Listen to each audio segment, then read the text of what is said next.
It started. Oh, there we go. Okay, we're calling the meeting to order at 7:07 p.m. You see the agenda before you. I'd like to note that on the agenda, we have a typo that says additional minutes at the very end, right prior to motion to move into executive session. So I would like a motion to adopt the minutes with the typo being eliminated.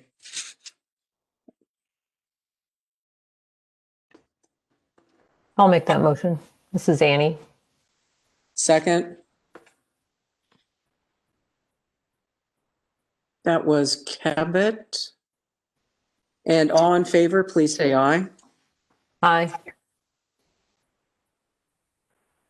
Okay. Hold on a second, Linda. Yes. I don't know who's the host now, Randy, if it's you or Jeff, but you need to unmute the board members or give them the ability to unmute. Thank you.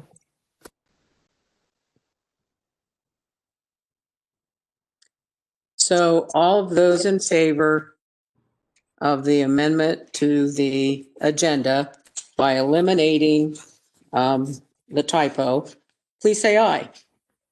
Aye. Aye. Any opposed? Motion carries. Next is the president's report. So welcome to the first live WebEx meeting. We may have some kinks in this, guys. We'll work it out as we go through.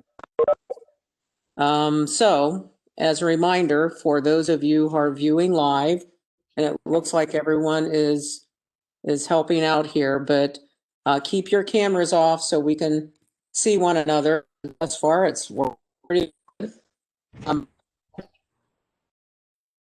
Open forum folks speaking at open forum will have their mic turned off, obviously, and we ask them to turn their camera on at that point. You'll see an additional change in the agenda, and that is we're going to close the open session, go into executive session, and then we'll come back out into open session and give the decision of the board on the Article 9s that we deliberate on. Moving on. Randy, where are you? I'm looking for you here. We'd like to congratulate you on your upcoming retirement. It's almost here. Just all, yes, thank you. Your last board meeting. Are you doing the happy dance or anything? Not till after the meeting. Okay, well, that's a wise choice. I don't want to be on camera for. Can you leave us with a song or something there, Randy? No, I'll leave that up to you. But anyway, you've given us over 10 years, not 10, I'm sorry, 12 years of service. And we sincerely thank you for your contributions. And we're sorry for the headaches you may have endured. And we want to thank you again, and given a little time here, Jim Sigafus and I will come visit you with a present for your retirement. Thank you very much. Appreciate that. You are very welcome. You have to wait until you see the present, though. Oh, yeah. You'll love it. You'll love it. But anyway, the present is really from the board, management committee, and the community. We're getting a lot of feedback, so if you aren't on talking, maybe mute your mics. Okay, thank you. Anyway, the board would also like to welcome Jeff Harper. Jeff, kind of wave. Thank you. And so you are about to take over the reins for Randy. We'll do all that we can to help you. And we are really happy that you've joined us and are going to be a part of our family. So with that, I'll move on to the next topic. So as you know, the board shared a YouTube video regarding Rule 16. And at the, let's see, what section is that? We will make a motion to rescind later in the agenda. Rule 16, we will also at some time look to get some ad hoc committee members together just to review flags, get their input, see what they have to say, and then the board can either accept the input or do nothing with the input. But when we do this, it will be with a cross-section of our community. So I would ask also, guys, if you would, if you're not in open forum yet and you're not a member of the board, please please take your camera off. It gets confusing when we're trying to talk with the board members.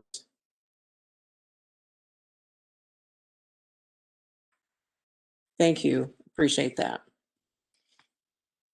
Lastly, we did receive letters and I appreciate the input. The board appreciates the input. But due to the length and the volume of the emails, we won't be reading them tonight. However, we will post them on the Hideaway Hills Club Facebook page for our members to view them and read them. And with that, we should probably get on with the rest of our agenda. I believe next up. Linda, can someone unmute Eric and Jim Lloyd's so they can? Sure. I'm now unmuted, I think. Okay, you're good. Can you Eric, hear can me? you speak? Fine. I think Eric, you're good too. I'm good too. All right, good. All right, we're all on. Next is the motion to adopt the November board minutes from Cheryl Burnside. Cheryl, there you are. Yep. We need to amend the November meeting minutes. The first thing is that the header should include VOX. And then the results from the executive session were erroneously shared under old business and they should have been included under the executive session. This includes 2 Article 9s, 1 Article 9 appeal, and 2 real estate proposals. The Article 9s include unauthorized tree clearing, a building permit was not obtained or posted. This is in violation of HA deed restriction number 1, HA building code and code of regulations 200.01, 200.02, 200.03, 200.04, 300.01, 300.7, and Rule 19. The board issued a $250 fine and required the driveway permit to be completed. The second one was unauthorized tree clearing. A building permit was not obtained or posted. This is in violation of deed restriction number 1, HA building code and code of regulations 200.01, 200.02, 200.03, 200.04, 300.01, 300.07, and Rule 19. The board issued a $250 fine and a driveway permit needs to be completed. And then the Article 9 appeal. The remaining trees required in the remedy will be planted in locations selected by the HA Club. And then there were 2 real estate sales. Lots 1255 to 1257.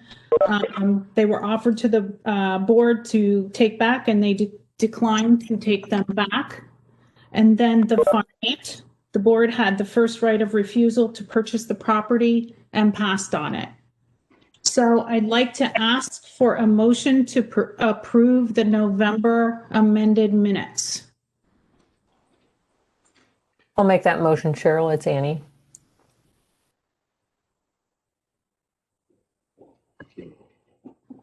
Second, Tom.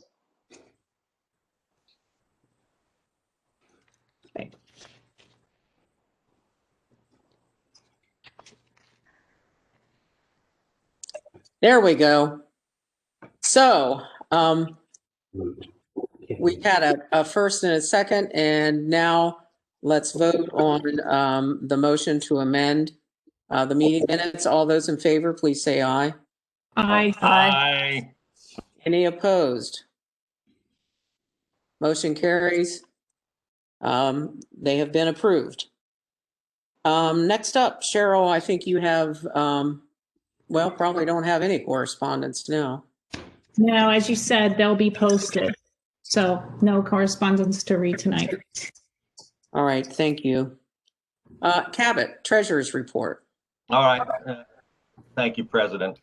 20 committees began November with a combined balance of $154,066, ended November with a combined balance of $140,610.13. 7 committees actually grew their balances through great membership support of events like Boo at the Barn, donations for food and gifts to the homeless with the Chapel Committee, the fly-in at the airport, the Range Committee Shoot with a Veteran, and the 5K Walk and Run. The biggest deficit fell to Fun, Food, and Fellowship with over $20,000 refunded for the deck project. That led to an ending balance of $140,610.13 as of December 1st. I now make the motion the board accept the committee treasurer's report. So moved, Jim.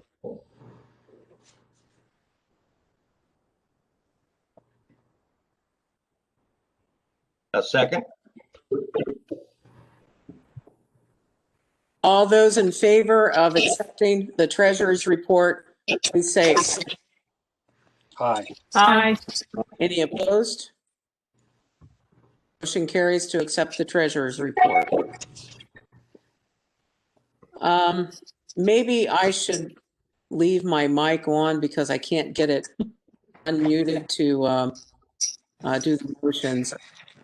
So if I'm causing a lot of feedback, let me know. And then, Jim Sigafus, do you want a management committee report? Yes, thanks, Mr. President. So the lodge operations have been decent. We're offering a limited menu of pizza, subs, and salads. We may start offering some additional items such as wings. Jeff is jumping right in to help us come up with a plan to open full scale, still targeting Easter, depending on COVID restrictions. The deer management plan, based on input from the membership, the proposed plan has been changed to have hunting on Ha property and close that area during approved hunting times. A full copy of the proposal has been emailed to the board members, and I'll bring that back up at the end of my discussion. Packages at security. With the holiday season, our package numbers are over 850 per week. We are using the storage container at security to house those packages. The container will be moved to maintenance after the holiday season. Equipment needs. The management committee is currently pricing a new fairway mower and will be asking the board for approval as soon as we are sure of the best pricing and fit. At our next meeting, the management committee will be reviewing and prioritizing our equipment purchases for 2021 and beyond. The Hadaway Hills financial audit, we have engaged Siebert and Reynolds to complete our 2019 and 2020 audit. This is usually completed around August. And finally, Ha operations to budget. Through 11 months of operating income, we have generated net operating income of $630,000, which is $331,000 above our budget. We are continuing to improve our funding position, our various funds, including depreciation, capital, and amenities. We currently have only $179,000 left to catch up. The management committee again appreciates the membership support as we continue to improve our financial situation. Circling back to the deer management rules, based on the input the board and I received from different members about concerns for safety, having the hunts on private property, we've changed the plan. We were going to require the hunting beyond Hideaway Hills common property, specifically Area 54, Harkin Park, North Park, the golf course, and the airstrip, which would include the shooting range all the way to Rush Creek. These areas will be closed to member use during the dates of the hunts, and appropriate signage will be put up. All deer carcasses, including the guts, must be removed from the common areas as soon as possible after recovering the deer. Some other key points: all HA members wishing to participate to be a prospective hunter must demonstrate proficiency with their equipment. Security will maintain a list of approved hunters, and hunters will be assigned a hunting spot based on the below schedule. All hunters will be required to sign a liability release, indemnifying the club. I think the rest is pretty much the same as what we've had before. I basically went through and tried to come up with dates during the week and some weekends that would minimize impact to members, especially around the golf course. What we thought as the management committee is we put some dates up there. If it's 7 degrees, I don't think anybody's going to care if we close the golf course. If it's 55 degrees, we may just cancel the hunt because people are going to want to golf. So that was kind of the rationale there. So this will need to have a motion from the board, and then we can obviously open it up for discussion. That's all I have. So My video is really kicking about on YouTube. So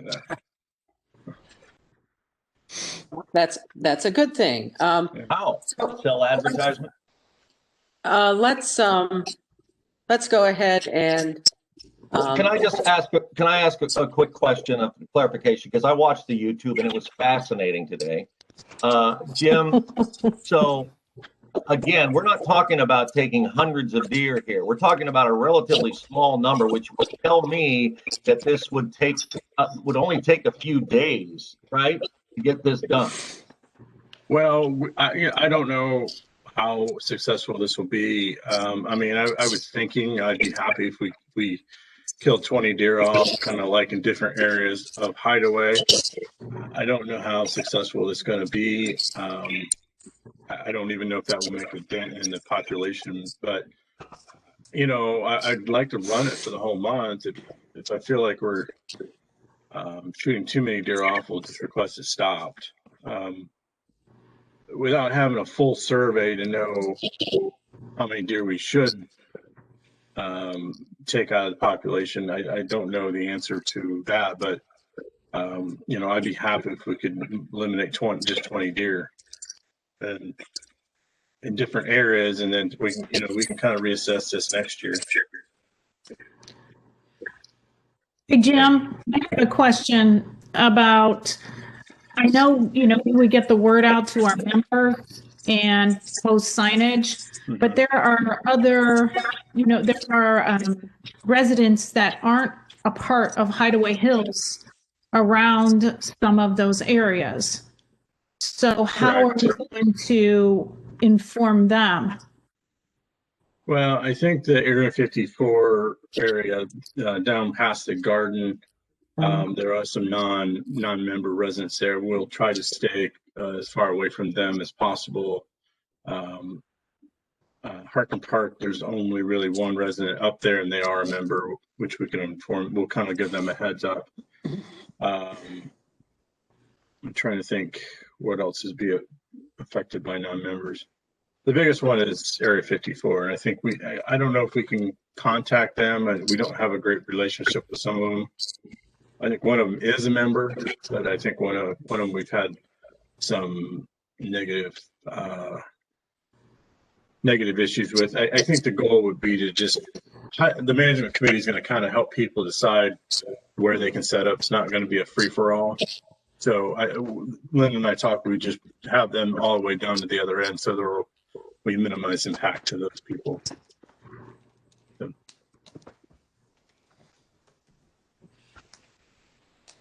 Hey, Jim, this is, Hey, Jim. are you gonna, the number, hunters? I didn't plan on limiting the number of hunters. Obviously, we're going to make everybody come down to the range. We're going to set a target up. We're going to make sure that they're proficient with their bow or crossbow, and we're going to, make sure that they're that they've hunted before.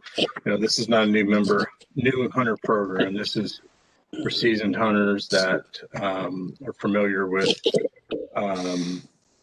Familiar with shooting deer with archery equipment so that we minimize the risk of having wounded deer running around. But I hadn't planned on limiting it. We kind of set it as members and family to kind of keep it limited in the first place.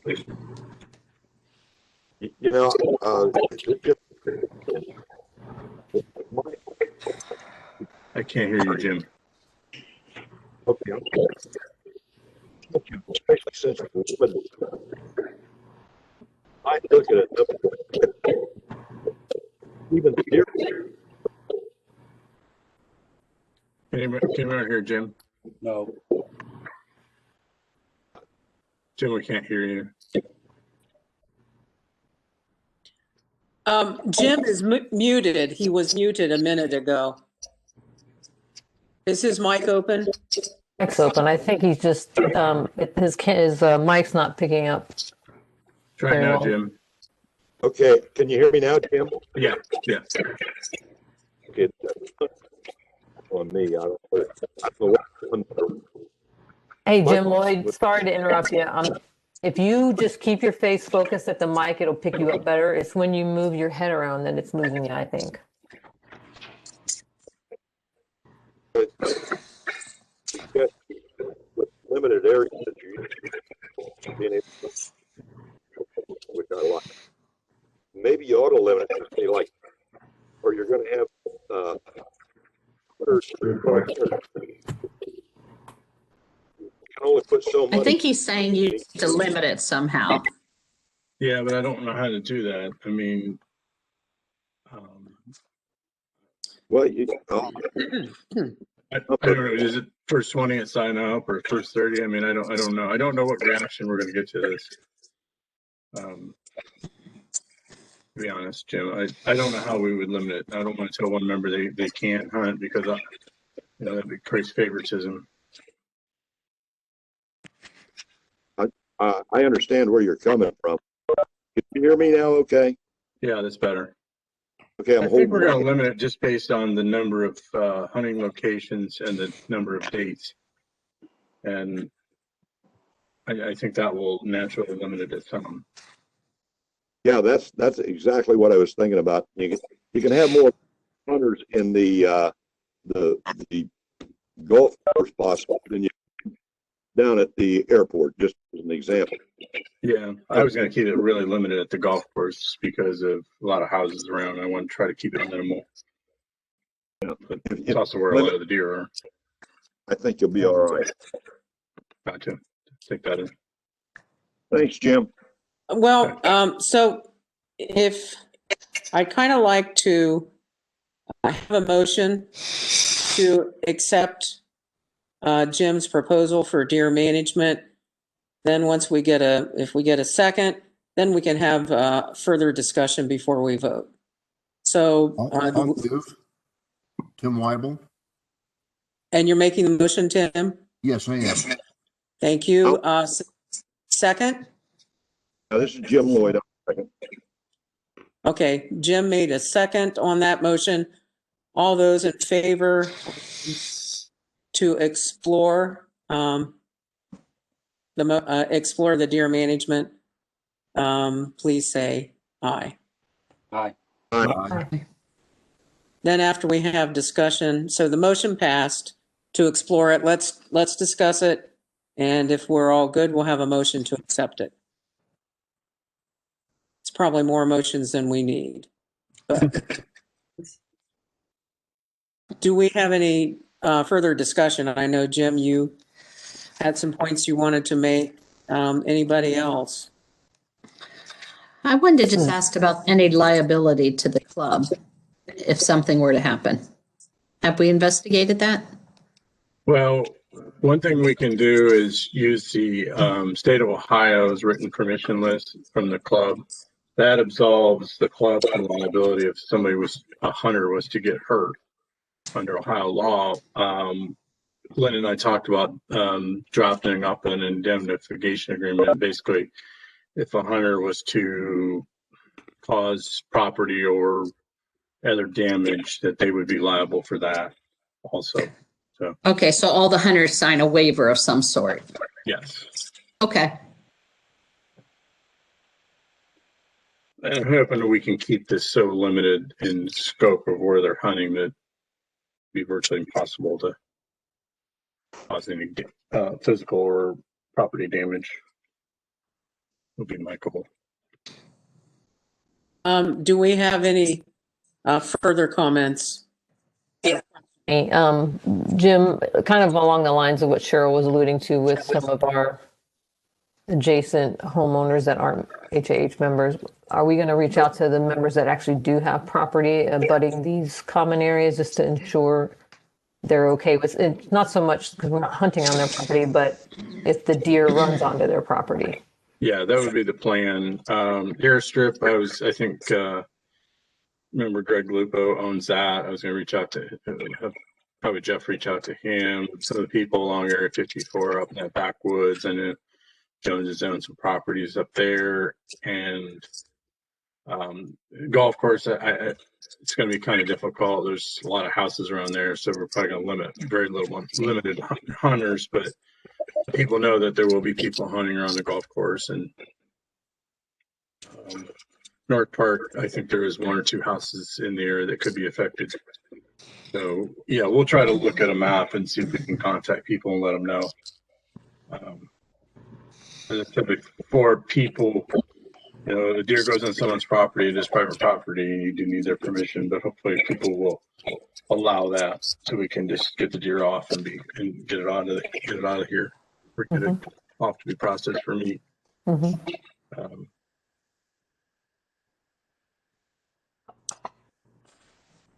If we don't have any further comments or discussion, we'll go ahead and ask for a motion to accept the management committee's proposal on deer management. Anybody willing to make a motion? What's that? Who was that?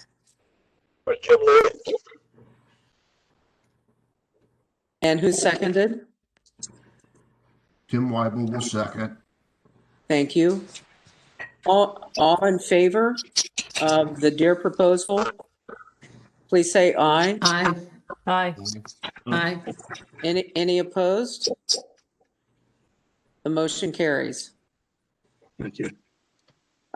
Jim, we'll have to work to create some kind of, limited memo accepting the rules require that. So we'll get that accomplished here. Okay. Before the hunt.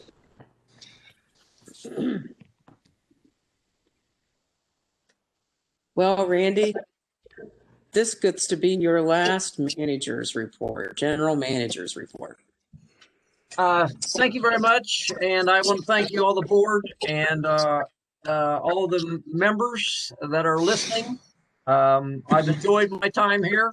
Hopefully I contributed somewhat. And going out, Jeff Harper will be taking over. I know he'll do a great job. He's already made a lot of friends in here, and I believe he'll do very well.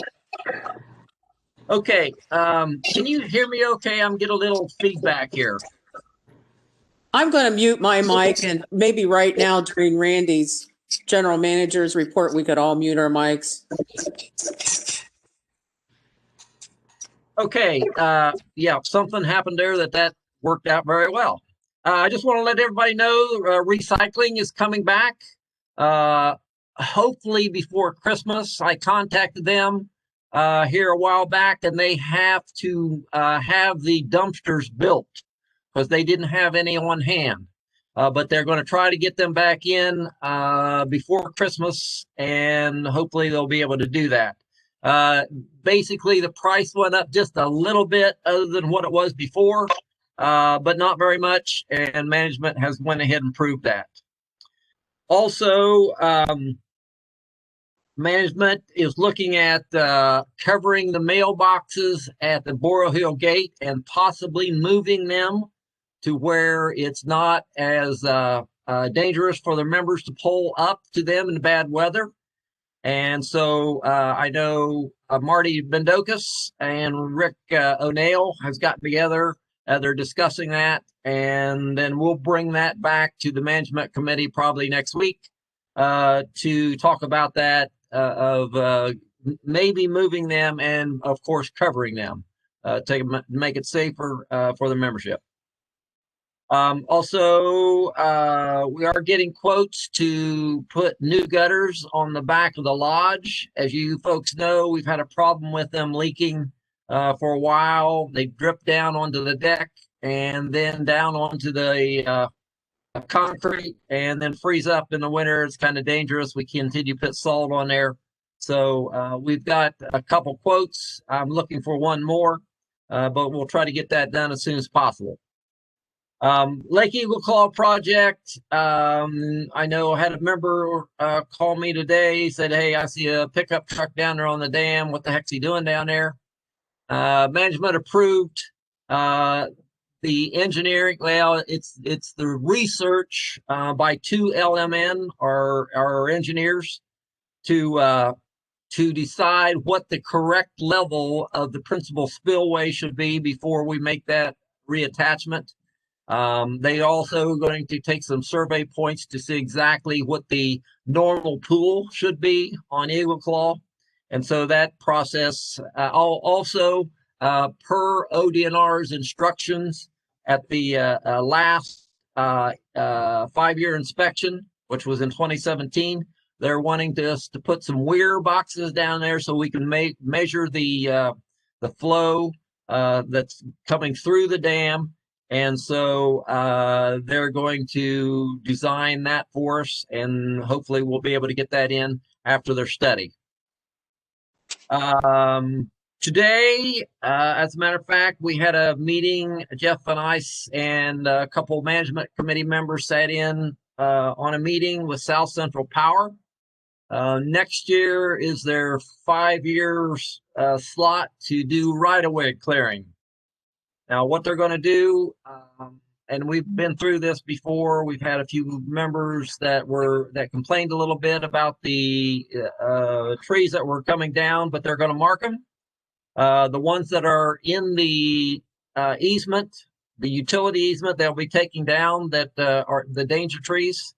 Any other trees that are leaning toward the lines, they will be taking them down, hopefully to try and eliminate some of the power outages we've been having. We went over pretty closely what we did last time about dropping trees in members' yards and making a mess, and they agreed to clean that up. And so we felt pretty good after that meeting. It lasted about an hour. We met with South Central Power. We met with the tree cutting company, and everybody seemed to be on the same board. That will start approximately sometime in June, and we'll get information out to the members. Also, they agreed to put door tags on member property when they were going to be there. Also, Jeff had a good idea of meeting weekly or every other week to inform us plus the members on where they were, what they've gotten done, and where they're going to go from there. So that was a good meeting. Last thing that I wanted to bring up was the fact that since I've been here, I've been the statutory agent for Hideaway Hills. And of course, with me leaving, I consulted with Jeff Spangler. He said, you need to appoint somebody pretty quickly. And so his and with Jeff coming in new, we weren't sure whether he would be the one to do that. We weren't sure if he had to establish residency. Dagger Law, Jeff Spangler recommended the company that recommended Ohio Valley Agent Corporation, which is owned by Dagger Law, to take over that position. That way, because basically what happens is legal matters come through Dagger Law. They come to me and they go back to Dagger Law. So it was basically just cutting out the middleman there. And let me read. I asked Jeff to prepare a statement. So let me read the statement from Spangler's office. Ohio Valley Agent Corporation is an affiliate entity of Dagger Law. It operates to act as statutory agent for Dagger clients in the state of Ohio. As statutory agent, Ohio Valley receives summons and other business notices issued on behalf of Dagger clients. It allows the lawyer responsible for a file to stay on top of formal matters issued to a client. It helps expedite responses and virtually assures that Ohio Valley will receive summons when clients who act as their own agent often relocate, retire, change addresses without notifying the state, etc. That's pretty much a description of what they do. And then he went on to say, unlike many other statutory agent companies, this is a common practice. Ohio Valley does not charge for services to be an agent. This is a safety net and accommodation to Dagger clients. So basically, I need a motion from the board to move forward with this unless you have other questions. And that's all I have.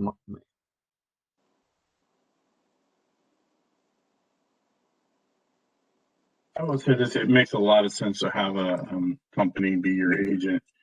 That way, if something happens to the person who's named, we continue to get any legal notices from the state. I think most places would set up this way. So I think it's a smart move.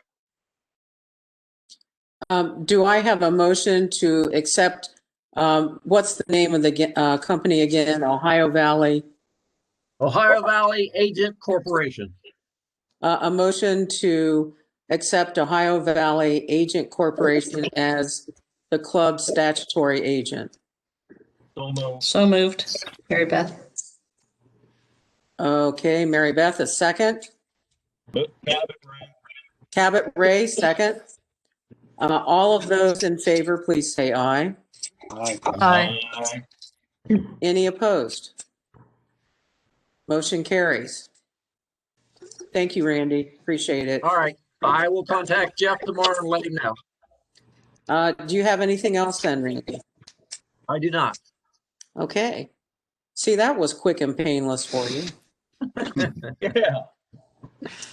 Hopefully for you as well. But yeah. So let's move on to committee reports. Cheryl, you're in my line of vision right now. You want to start? Do you have anything? Sure, I do not have anything for the barn and committee this month. Okay. How about you, Cabot? He's lost. Not the first time someone tried to shut me up. Yes, I have a few things to pass on, so sit back, relax, enjoy this. First of all, we want to thank you on behalf of the Chapel Committee. We want to say a very special thank you to the membership and many people who have supported through cash and gift cards to this Friday's special celebration at the Good Works Campground near Athens. A group of us will be taking a full dinner of turkey, ham, all the trimmings, thanks to our wonderful chefs here. This is a good news report. I think we all like to hear these occasionally. In addition, we have Cabot, when you have your head turned that way, we can hear you better. This way? Yeah, When I go like this? That's perfect. Okay, well, I'll try to do this then. Okay, so besides a great meal, we're going to take down to 60 homeless people of all ages. We're also taking these gift bags that contain thermal socks. We got hand warmers. Somebody wanted earbuds.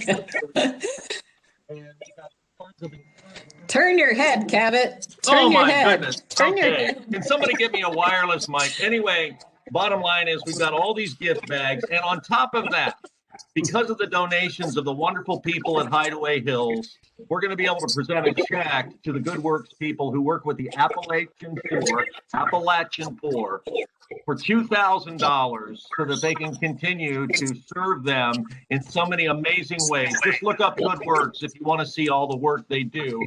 And the chapel committee want to thank Rich Radowski, Guy and Teresa Jordan, Heather Ray, Nancy McCoy, and many others for their help in making this happen this Friday. So that's what's going on with the chapel.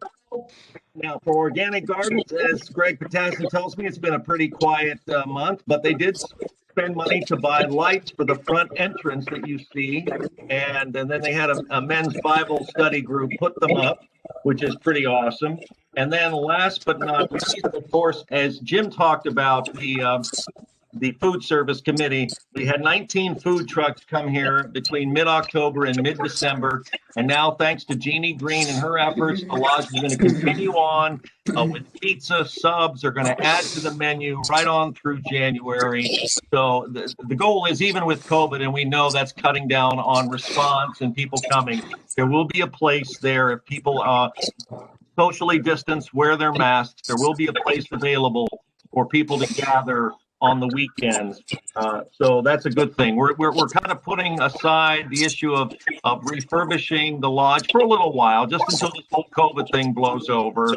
And then we will move forward. A lot of people have stepped up with the expertise to help us back when the time comes. So that's my report, and I'm sticking to it. Thank you, Cabot. We'll move then to Mary Beth. And for those that have given your report, please mute your mic. Okay, Mary Beth. So, thank you.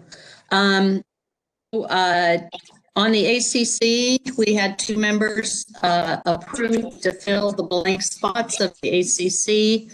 They have accepted. That was John Greer and Chris Donaldson. Regarding the Echo and Directory, Ginger Reed has requested that we give $800 for setup of the directory and not more than $3,000 for the printing of the directory. So she's busy working away. So if I'm allowed to make a motion myself on that, I will.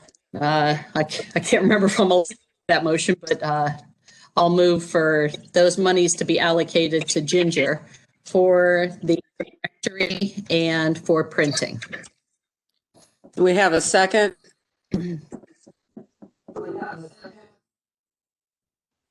I'll second. That's Annie. Okay. All those in favor, please say aye. Aye. Aye. Aye. Do we have any opposed? Motion carries.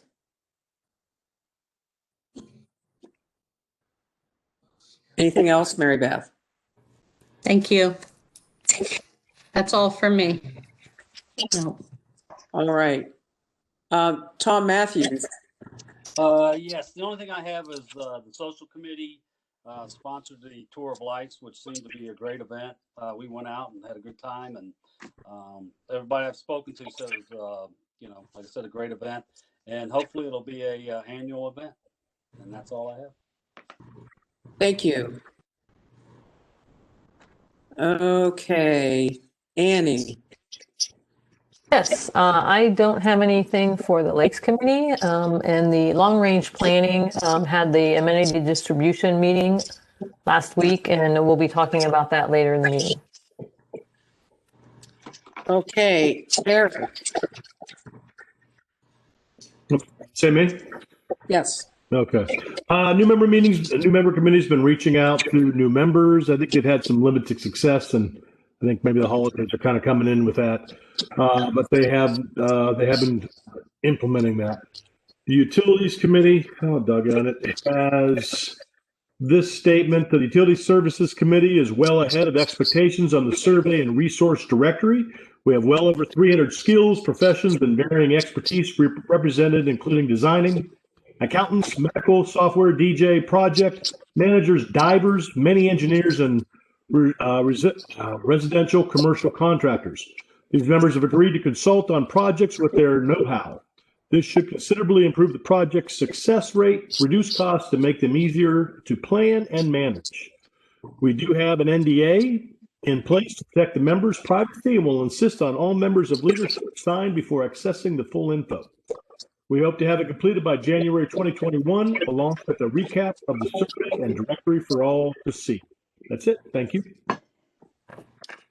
Thank you. Tim?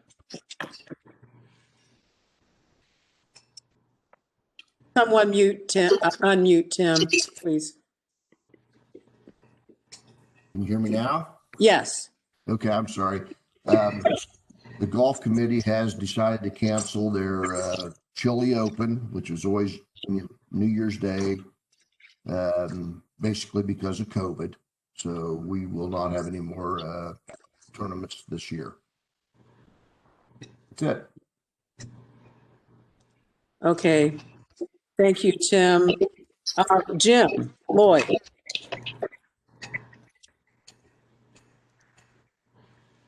Jim, are you with us?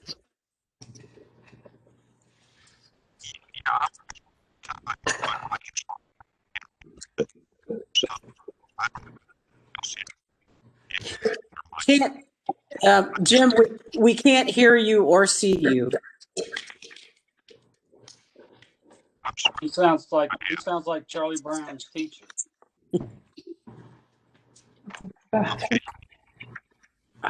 There you are.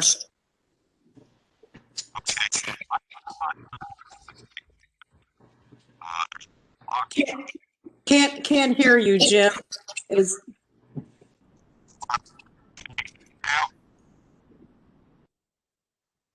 Hello? There we go. Yes.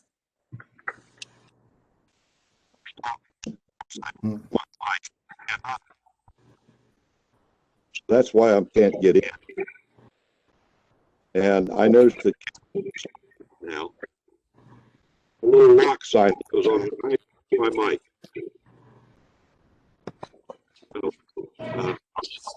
We're not able to hear you, Jim. Is there a way you can get closer to your mic?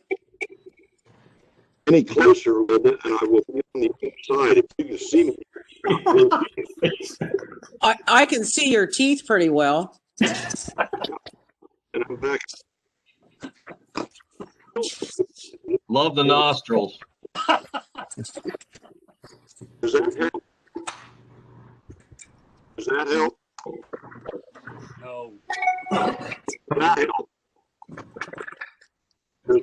help? Evidently not. I don't know. I'm going to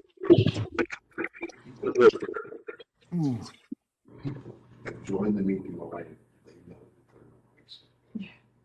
what if something comes, somebody just join. Hey, Jim. Yeah. If you want to use your cell phone to dial in, you can leave your video up. That's what Jeff Harper's actually doing right now. There is a dial-in number on the information that Jeff sent out for the WebEx meeting.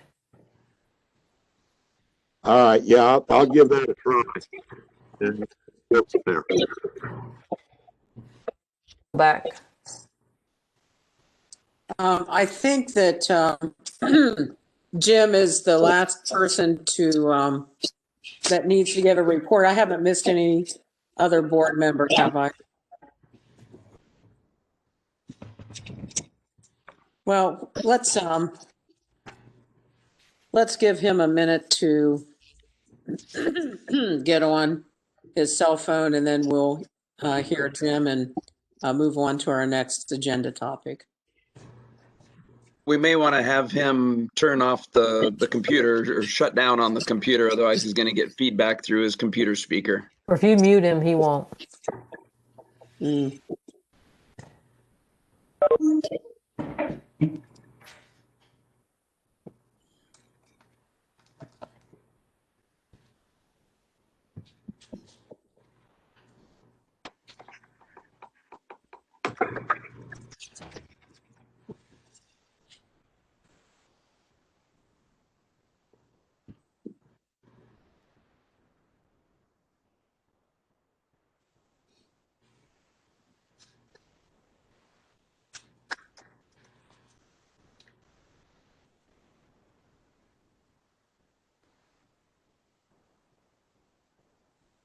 So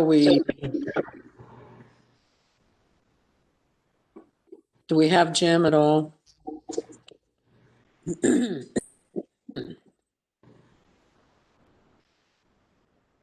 don't think so yet, but I just texted him the dial-in info. He has not rejoined. Well, I hate to do this. We will, I guess, come back to Jim then, and we'll move on. We'll move on. Don't let me forget, by the way, to do so. Yep. Let's move on then to open forum. Just arbitrarily, I'll ask that Greg Blank come on first. Greg.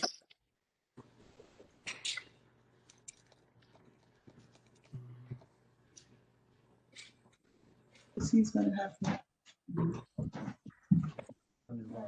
Yeah, bear with me. I'm just starting the video here. Before we go to you, Greg, did any of you, usually when we do committee reports, we also do fund requests. Did anyone have a fund request that was missed? I think we just had Mary Beth's for the for Ginger. I wanted to be clear. Jim Lloyd may have one when we're able to get him back, but Greg Blank, where are you? Wave at us. Okay. And I'm going to mute my mic. So. Okay, just to be clear, before you do, you can hear me okay? Yes. Just making sure. Okay. All right. Well, good evening. I have a document that I'm going to send to the members of the board that provides the talking points that I'm about to mention, and in a little bit more detail than I'm going to talk about. Number one, I appreciate the fact that it was decided that we would refrain from moving forward with the language as presented. I think that there's a lot more work that needs to go into this.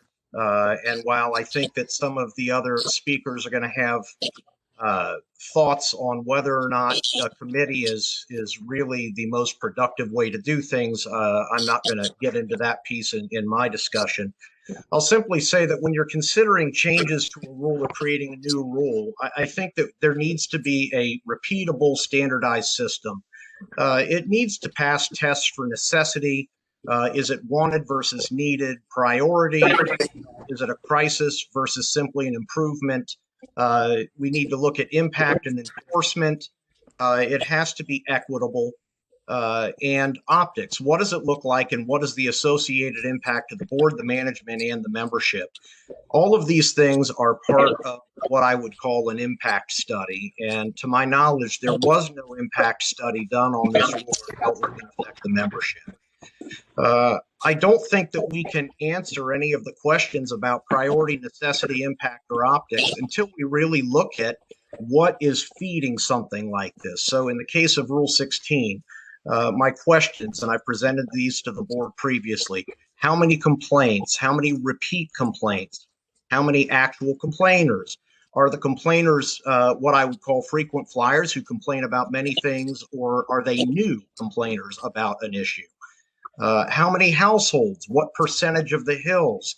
I think these are important pieces of information for all of the membership to understand what motivates the board to consider making a change like this.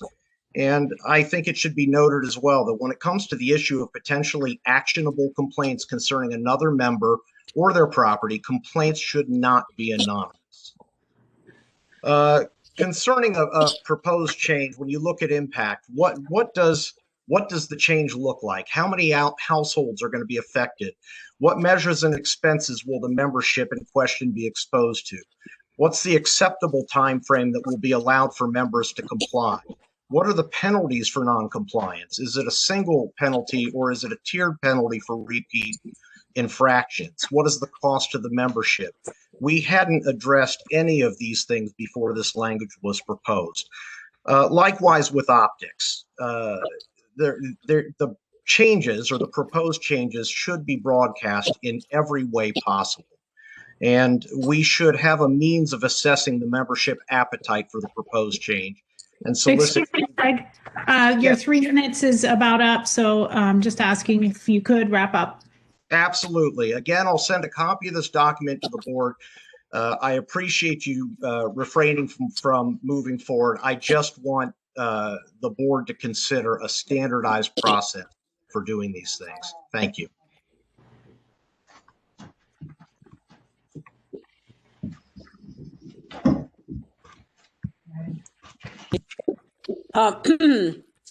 So randomly, Stephanie, are you available to come on? Okay, I'm going to mute again, and everybody please mute so we can hear her except Cheryl. Nope, we can't hear her. She's muted now. You should be good. She's muted. Go ahead, Stephanie. Thank you, board, for allowing me to speak tonight. Happy holidays. I'd like to thank you all for your consideration on this Rule Change 16. This has been an especially emotive issue for the community and has required even more time and energy on your part. I appreciate your dedication. While I commend the board pressing the pause button on this rule change, many of my original concerns and questions will still just transfer to the committee. As I did my research about this rule, I found that many HOA attorneys state how difficult it is to write language which involves political flags. If 9 board members, 2 of whom are attorneys, have spent 4 months on this and have sought outside legal counsel and can't bring a solution to the membership, how can we expect that forming a new committee of members will yield any different results?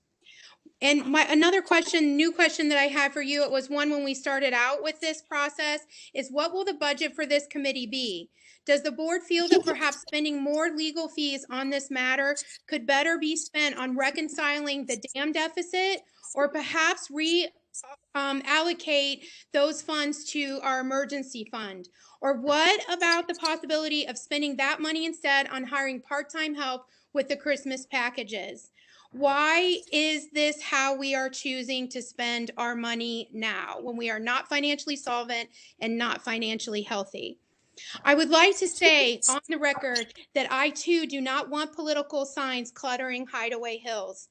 We all love the beauty of our natural, untainted landscape. I'm passionate about Hideaway Hills and all that it stands for. It is terribly important to me that my strong feelings on this matter not be misconstrued. Being called names like racist and unkind shows the level of misunderstanding that's possible with this sort of issue. All I'm really interested in is protecting what we all hold sacred to Hideaway Hills. Thank you, board, for your time tonight, and I'd like to defer any of my unused minutes to tonight's other speakers. Thank you. Who's next?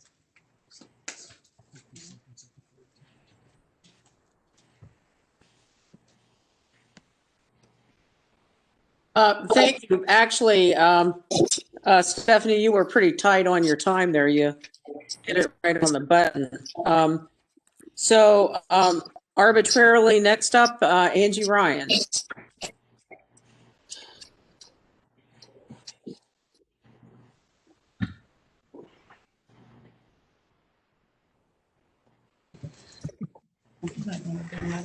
Okay, I hope we can hear me. Can you guys hear me? I hope. Can everybody hear? Yeah? Yes. Okay. So good evening to the board, and I'm going to wish you a happy holidays starting right out. And I do want to say an absolute wonderful kudos to Randy. We have enjoyed you for the last 12 years. You've been an amazing resource to us here in the Hills. On behalf of the following individuals who are unable to secure a spot here on the open forum portion of tonight's meeting, I would like to give recognition to them and to their concerns that many of us have had in regards to the recent motion by the board to target flags deemed political or offensive by some that has evolved into a proposed rule language change and now a proposed new rule change. Or rule to altogether. Belinda Augustus, Margaret Euler, Lynette Kilbarger, Terry and Tammy Schmelzer, and over 170 signatures that were gathered on a 72-hour petition of awareness by fellow members who were wishing to express the same concerns. In July of this year, the first official recognition of the complaints against flags were given acknowledgement at the July 21st Board of Trustees meeting by then President Jim Krieger regarding the emails and some calls he received on the flag that was targeted as political and deemed offensive. At the time of this meeting discussion, which can be viewed at the Hideaway Hills YouTube channel for the July 21st meeting, specifically at the 1 hour and 28-minute mark, the president discusses these calls and emails and requests to do something about the flag.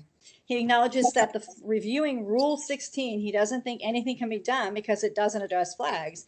And he expresses that there is no language in any of the HOA rules that prevent this flag. He also side notes a concern that manipulating the Rule 16 might violate free speech. And he states that the Constitution Committee will need to look at the language. So over the next several months, August, September, October, the Constitution Committee members met and drafted language that specifically targeted political signs and expanded the language to capture flags, banners, and placards on any portion of a member's lot. With the current crisis and response to COVID SARS-2 has inhibited members from being fully informed and able to fully comprehend what these proposed changes were and why they were happening. The crucial and relevant months of dialogue for the Rule 16 changes during the September-October board meetings were done with very poor audio quality and were further complicated by the muffled voices behind masks that inhibited even frustrated members from understanding what was happening. And many, like myself, gave up after the first 10 minutes when we could not hear what was being said, discussed, or who was discussing it. As I stated before in my November 20th letter to the board, political speech is free speech and protected speech under the First Amendment. I and others who are concerned about this direct targeting of this specific political speech did not forfeit our basic constitutional rights when we entered into this HOA agreement.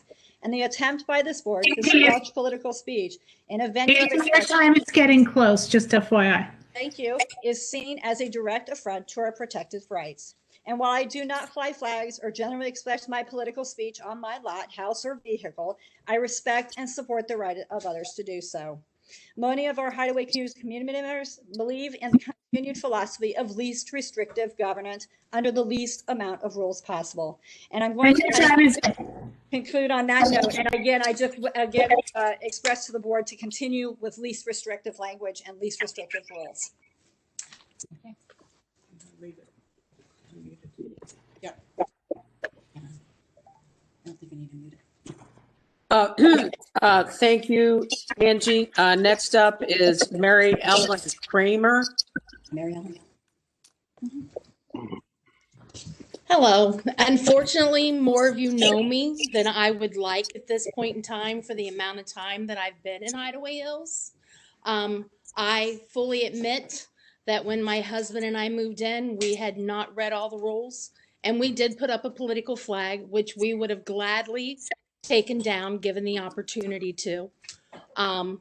Looked at the rules after that, so that I was able to put up a flag, which I did so.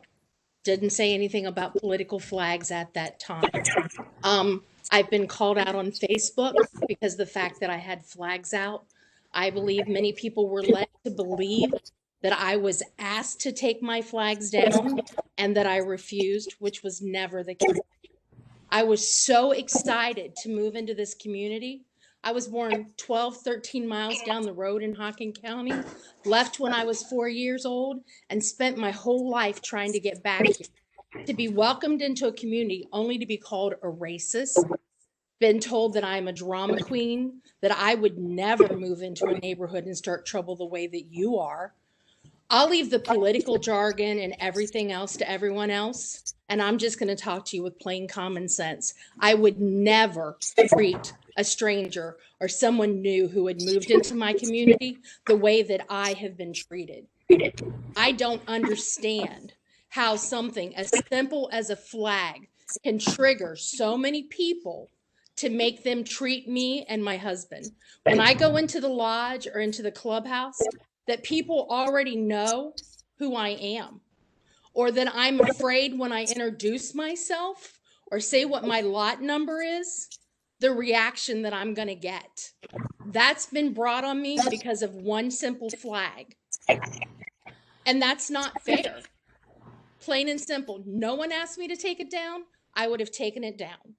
Yes, I reacted in the way when I saw Rule 16 because you changed the rules on me. So I put up more. And that was wrong on my part. I will admit that. But I played the same game that was brought on me. And I would like to defer the rest of my minutes. Good job.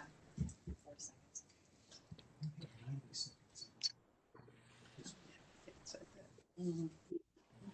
Linda, you're locked.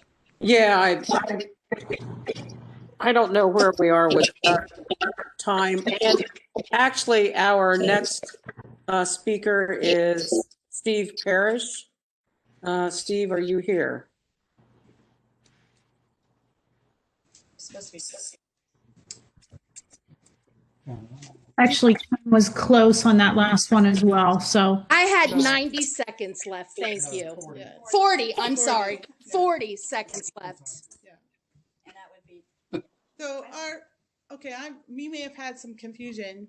I received the email thinking that I was a speaker, and that the 5 speakers were that I would be. I don't think it was. We didn't think it was Steve Parrish. So there may have been some confusion. So this Jennifer. Well, that's fine. If Steve's not here, I apologize for that confusion. So Jennifer, if you want to speak, go right ahead. Absolutely. And I would like just to remind the board that when Stephanie spoke, she concluded at 2:09. So she had some time. And of course, Mary Ellen had time too, just so that you're aware. Good evening. I would like to personally thank the board that this board meeting is live. What I wish to talk to you about tonight is transparency. And I wish to bring to your attention 3 transparency concerns from an outside perspective looking in, if you're willing to listen. First, listening to the September board meeting, I perceived that Rule 16 was changed. The minutes confirmed that a motion and a second motion was made, followed by votes cast by the board members. Accordingly, the office edited Rule 16 to reflect the board approved changes and updated the rules on our website.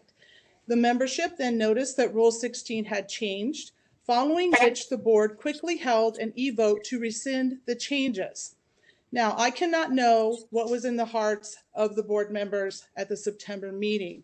However, I can state emphatically that the appearance of rushing a rule change created distrust of the board among some of the Hideaway Hills membership. It has been said that those of us asking questions are being, quote, unkind. We have created distrust of the board. Therefore, I bring up for your consideration the initial mishandling of Rule 16 in September and ask you to consider that the current atmosphere of distrust was inadvertently or otherwise created by the board itself and has nothing to do with the follow-up questions of Hideaway Hills membership.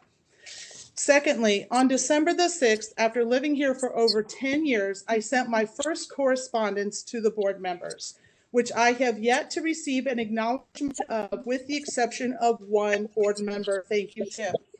Also, my questions in that correspondence were not answered by any board member. I heard from others that their questions have not been answered as well. Now, I would like to share that I personally have spent countless hours, just ask my husband, volunteering my time on various boards and committees outside of Hideaway Hills. I am not without empathy to your positions. I understand what it means to be a volunteer and give a ton of time. However, never in my volunteer service have I ever once assumed that it would be appropriate to avoid public questions. I hope that you will consider ways to improve your direct correspondence with your neighbors going forward. We do deserve to have answers to our questions. Thirdly, it is requested that the proposed language of Rule 16 be emailed to the membership. It is my understanding that the board president denied that request. The current approach to publishing important business is outdated. The average American is overwhelmed with information, as we all know. It is said that we must see something 7 times before we stop and realize its importance. Therefore, it is imperative to deliberately communicate and point out to our membership business items that are worthy of their awareness. Social media posts, emails, in addition to continued publication in the Echo is needed. This will foster transparency and guard against the appearance of business being conducted under the cover of darkness. In conclusion, it is my understanding that some of you spoke of the need of increased transparency when you ran for the board. Therefore, I hope you will consider these concerns going forward and implement ways to improve transparency. Thank you for your time.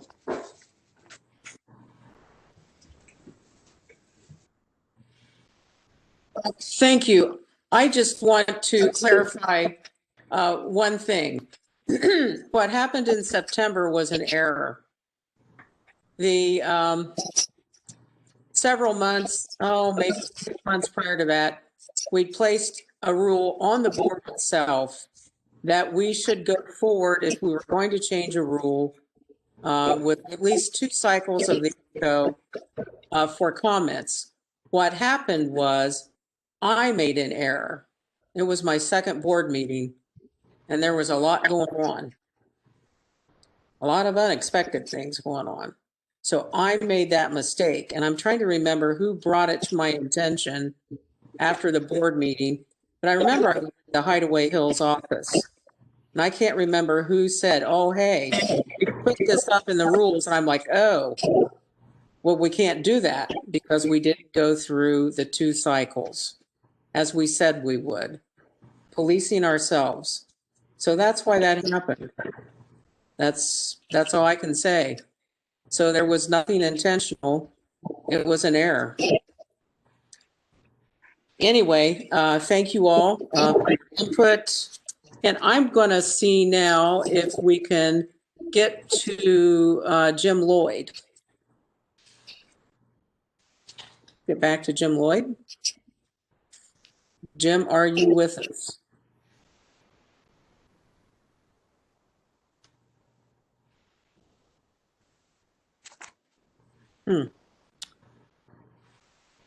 I tried searching all the participants. I didn't see him anywhere.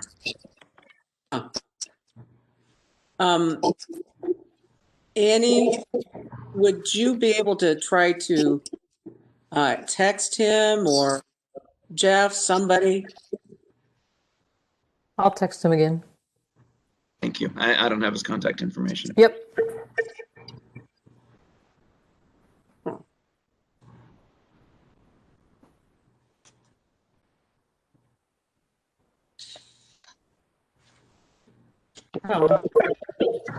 Jim, is that you?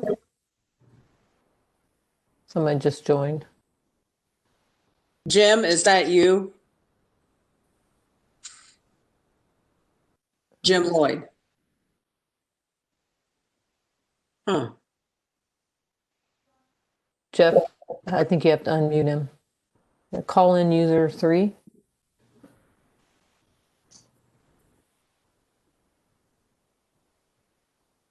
There, Jim, are you there? Yeah, I'm here. I'm here. There Can you hear are. me? We can hear you now. Good. Jim, so we we left off with you. You were going to give a committee report. I don't know if you have any fund requests or not. All that trouble. I don't have anything to report. Like, well, okay. But you're here, and that's good. I don't know how long I'll be here. Can Well, you hear me? That's the main thing. Yeah. All right. Well, let's go ahead with the meeting. Go ahead. Well, so now we're moving. So we're moving on to unfinished business, Rule 16. I'd like a motion to rescind the proposal that's on the table, so to speak. Do I have that motion? Cabot Ray? Okay. Do I have a second? I'll second. Tim Weibel. And all of those in favor, please say aye. Aye. Aye. Aye. Any opposed? Motion carries. We have Rule 24, which Linda, can I ask? I mean, I'm having a difficult time muting and unmuting. Is there a particular reason for that? because we are doing it live instead of recorded, and we have so many participants, the mute mic has been being controlled more centrally. Actually, I think Jeff's got it. That's why, because if we don't, we may have mics running and we aren't going to be able to hear each other.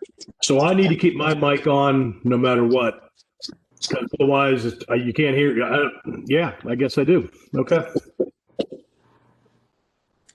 I turn mine off occasionally, and that's when you see me go like this, meaning turn it back on. But Okay. all right. So Rule 25, not 25, 24, we're going to move and hear that January.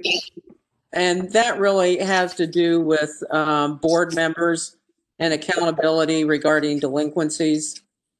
Anyway, that will be discussed in our January meeting. So next is the reaffirmation of the e-votes. And Annie, could you help us with that? And I'm going to mute myself. Yeah, we have, I'll read off the 8-0 e-votes first. On November 18th, we approved the social committee hosting an additional concert date of July 24th, 2021 for the summer concert series at the amphitheater.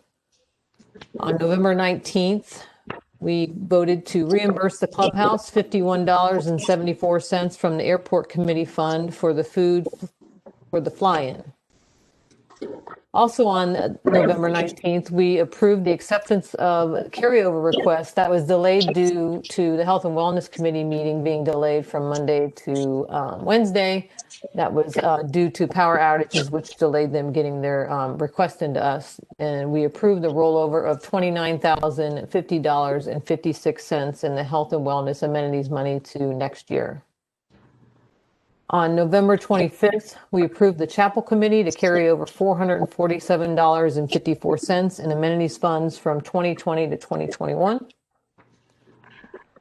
December 4th, we approved the carryover of $3,768.99 of the tennis committee amenity funds to 2021. December 5th, we approved the AFY committee having a Santa drive-by with Dwayne Mickey as Santa on December 12th from 5:30 to 7. Santa will be outside as Dwayne and Sandy Mickey's house at 70 Maya Lane to collect Christmas wishes and hand out candy canes. On December 8th, we approved the reimbursement of $147.15 from the Organic Garden Funds to Greg Tassin for front gate lights, timers, and seed and water tank supplies. On December 10th, we approved the payment of $1,975 from the Chapel Committee funds to the Good Works for the Homeless. That is all of our 8-0 e-votes. On November 20th, we had a 7-0 vote to approve the reimbursement of $134.68 to Dwayne Mickey from the Reigns Committee Fund for the food for the Shoot with a Veteran. And we had a 5-3 vote on December 3rd to approve the appointment of Chris Donaldson and John Greer to the ACC committee, filling the 2 open positions. I'd like to make a motion to accept these e-votes. Second.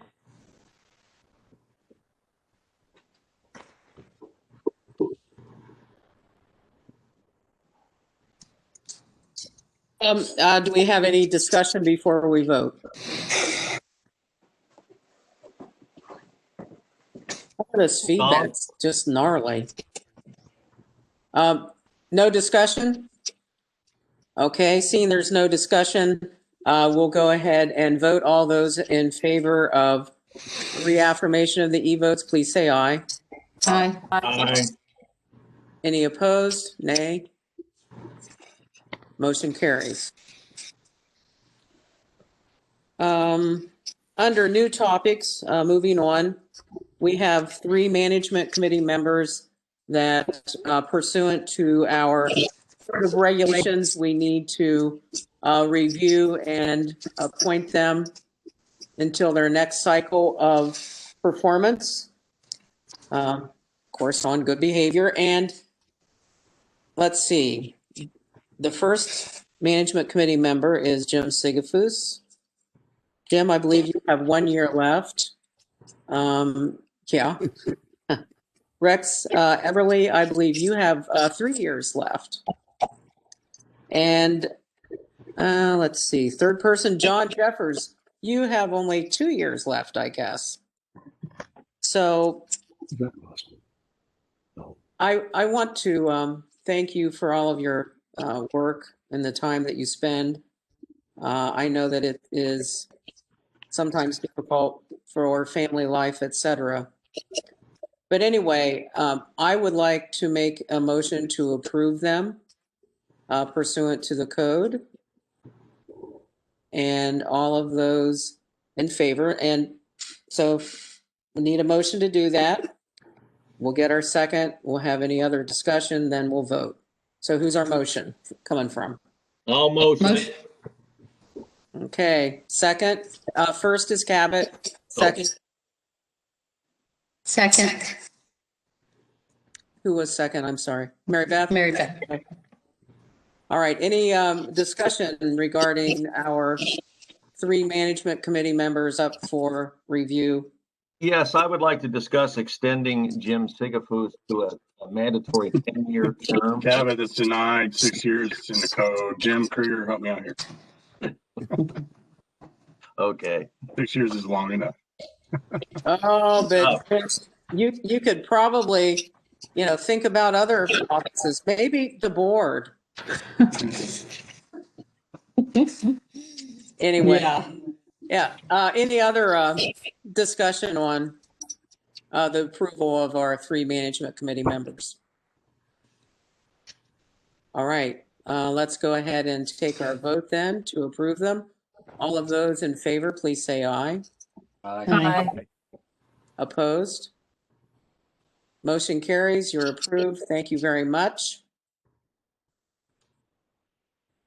Okay, next up, Annie, your discussion and sharing on the amenities distribution. Yeah, so the long-range planning committee held the amenities distribution meeting last Tuesday. And I'll read through the following 9 committee funds that were voted on, and they're proposing that we vote on tonight. So adopt an area to continue with beautification areas, add planters to the areas, amount of $1,000. The chapel committee for a sale to provide shade during chapel season, $8,090. Food services, money to go towards the remodel of the lodge, bar, and dining area, $5,573.89. Golf committee to construct an additional 32 by 40 metal building to store equipment, $17,500. Health and wellness, completion of the fitness center building, $22,000. Lakes committee to do an engineering study for a silt trap on the Lake of the Four Seasons, $11,560. ORV to maintain and grade the track, signage, flags, and shelter repairs, $1,000. Range committee, shooting, safety supplies, and training, $3,500. And tennis, pickleball to fill cracks and low spots, paint and restripe the courts, $7,000. And all of these in total amount to $77,223.89. I'd like to make a motion that the board approve these expenditures coming out of the amenities fund. I'll second. I'll second. Jim Lloyd. Okay. All right, we have a first and second on the motion. Any discussion on that? Okay. All of those. A question. Sure. Jim might be the only one that can answer this because I was not able to make the meeting. The 22,000 for health and wellness, maybe Tom, actually, is this all of the additional funds that they need in addition to the carryover to finish out the project, or do we know if there's going to be more needed beyond that? There's $6,300 more that we need. I thought they could raise that through fundraisers to finish it out.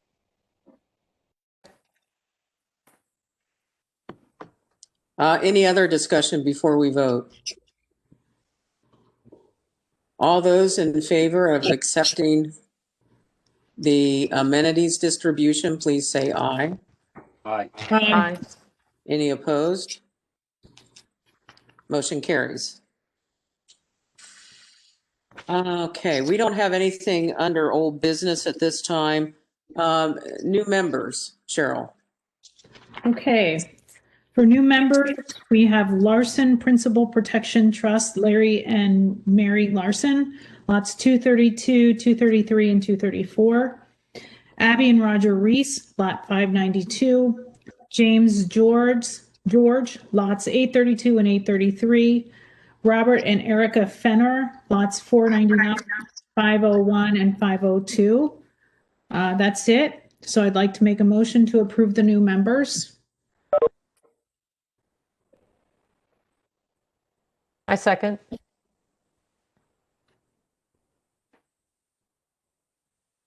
Okay, any discussion on approval of the new members?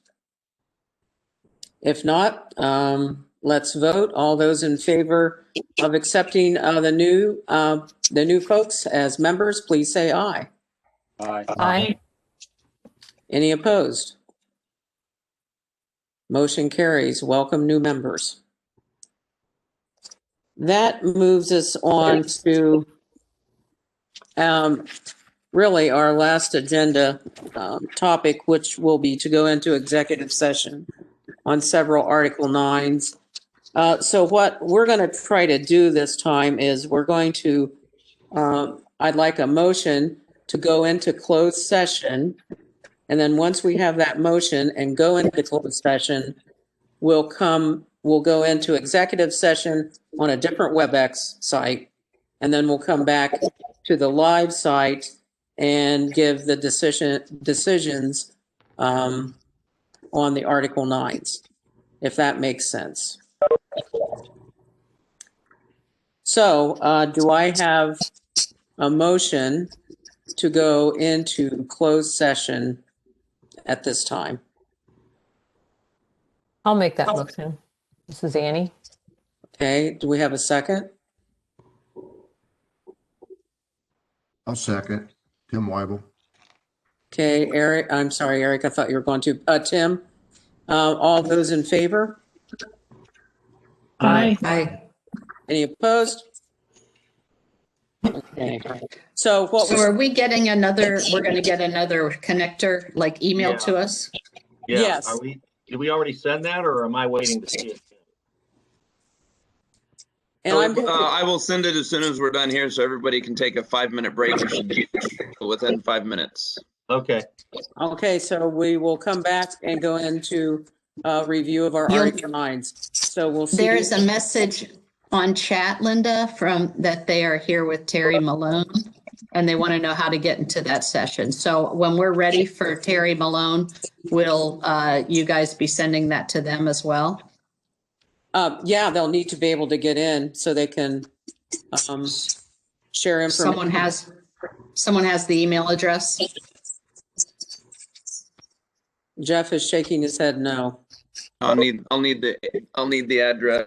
1 second, let me grab a pen. They just sent it to us. Jeff, Thank you I for have sending it. that. I'll text it to you, Jeff. Okay. Okay. Got it. Thank you. Yep. See you there. So to be clear, we're getting another email that we're going to have a link to for this other section. That's correct? Yes. Okay. So we're All right. out. I'm going to go on.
Well, I have changed the command on unmuting to where everyone can unmute themselves. So I will just ask that those that are not part of the board remain muted, and the board members can mute and unmute themselves at will.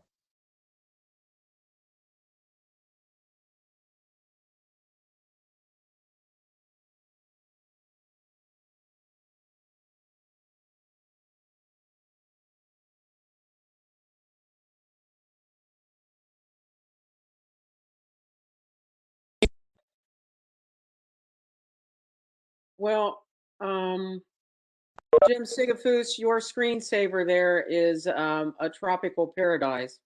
Yeah, I wish I was there. Looks pretty nice. So Jim's not coming back on. We need Cheryl, Mary Beth, Tim. Cheryl's getting on now. Okay.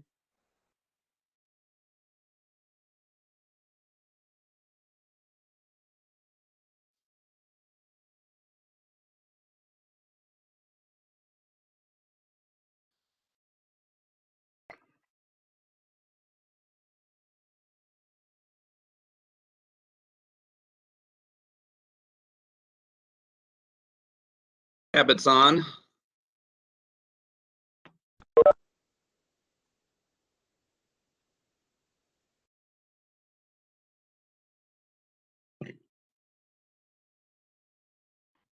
Oh, we are just missing. Jim, did you fly to Florida? It's like Florida and Hideaway. Yeah, that looks like you're down vacationing, brother.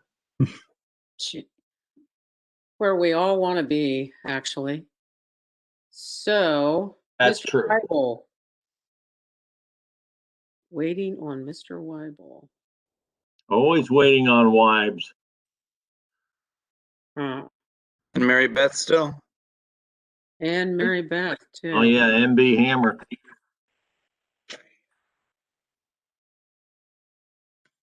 This has been a technological experience tonight. Okay, but don't you have any jokes? I do, but nobody ever laughs when I say them on these meetings. Well, why don't you save it until after we adjourn? Tell us one joke, and Okay. then we'll move on. Okay. But seriously, Jim, are you on the beach? No, you just changed the background. Hey, Tim's on. Okay. I guess that just leaves Mary Beth. Why am I seeing all these other names like Carrie Ankney, and are they listening in? Eric Boysko? Yeah, those are Bryson? people that remained on the call. Okay, so they've been maybe listening, and that's good. Those are our most patients of residents. They're all great people. I don't care what I heard. They are all great people. They're unbelievable. Randy, I want you to come back in January or in February just to join us. Yeah. To relive the memory. Don't hold your breath, Captain. Oh, come on. I'll come pick you up.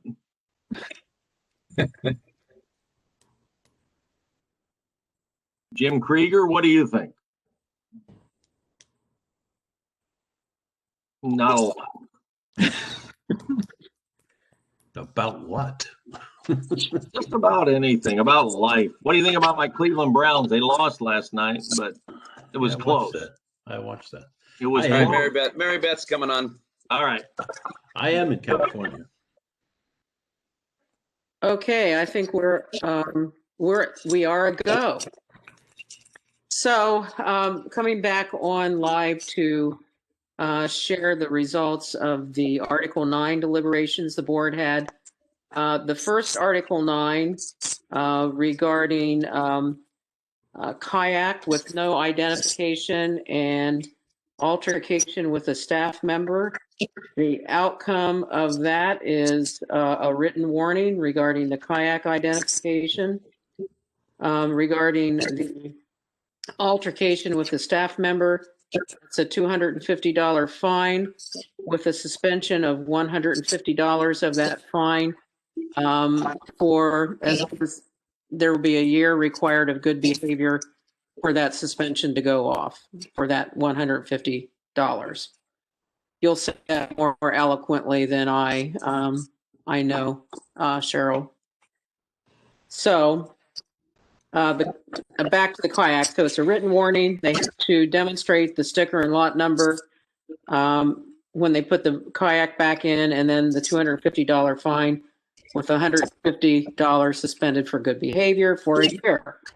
Next is the other individual that has had a pending Article 9.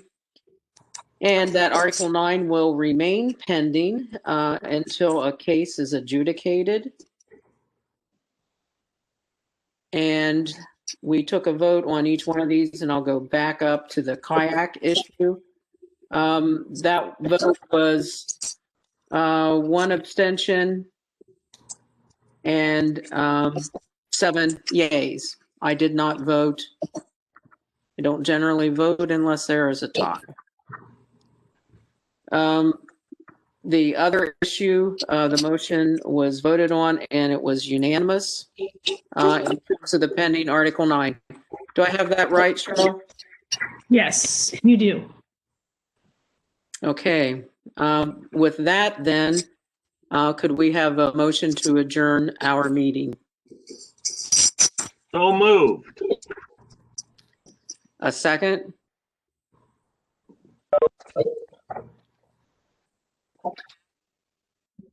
Who was the one who made the motion?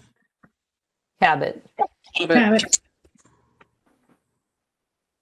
And time is 10:11 p.m. For adjournment. And all who want to stay on the line to hear a joke by Cabot Ray may.